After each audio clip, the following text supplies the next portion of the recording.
OMG! Julia Barreto may mainit na revelasyon tungkol kay Gerald Anderson at babae nito.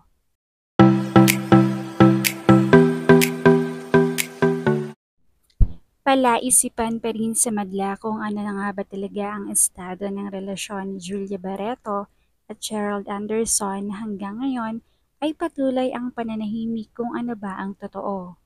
Samantala sa mga lumalabas na espekulasyon ay tila matutulbukan na ang katanungan na matagal nang hinihintay ang kasagutan. Sa isang panayam nga kay Julia sa launching ng kanyang new makeup brand, hindi napigilang maitanong ng media ang estado ng puso ni Julia. Ayon sa aktres, masaya siya, okay siya.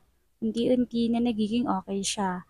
Life goes on kahit marami raw problema ang dumating sa kanya, pero nakakaya niya kasi nakasandal siya sa kanyang pamilya na laging handa siyang saluhin sa pagkakataong tila nalulugmok na siya. Naitanong din kung ano ba talaga ang kalagayan ng relasyon nila ni Gerald. Ayon kay Julia, totoo ang third party na nababalita.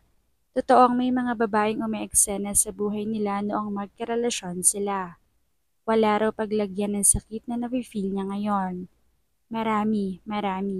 Yan ang emosyonal na pahayag ni Julia na tila malapit na itong umiyak. Hindi niya espesipikong binanggit ang mga pangalang naging sangkot sa relasyon nila, subalit sinabi nitong kung ano ang nababalitaan niya sa publiko, kung ano ang nakikita niyo in public, totoo na yon.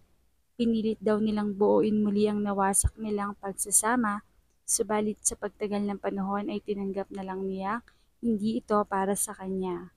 Buong akala niya na aabot daw ang relasyon nila hanggang dulo at sila na ang endgame ng bawat isa, subalit nagkamali siya. Hinayaan na lamang daw niya at nag-focus na lang siya sa pag-grow ng business niya at pagtanggap ng mga trabaho upang makalimot at para na rin makatulong pa sa kanyang pamilya. Sa ngayon ay talagang busy si Julia.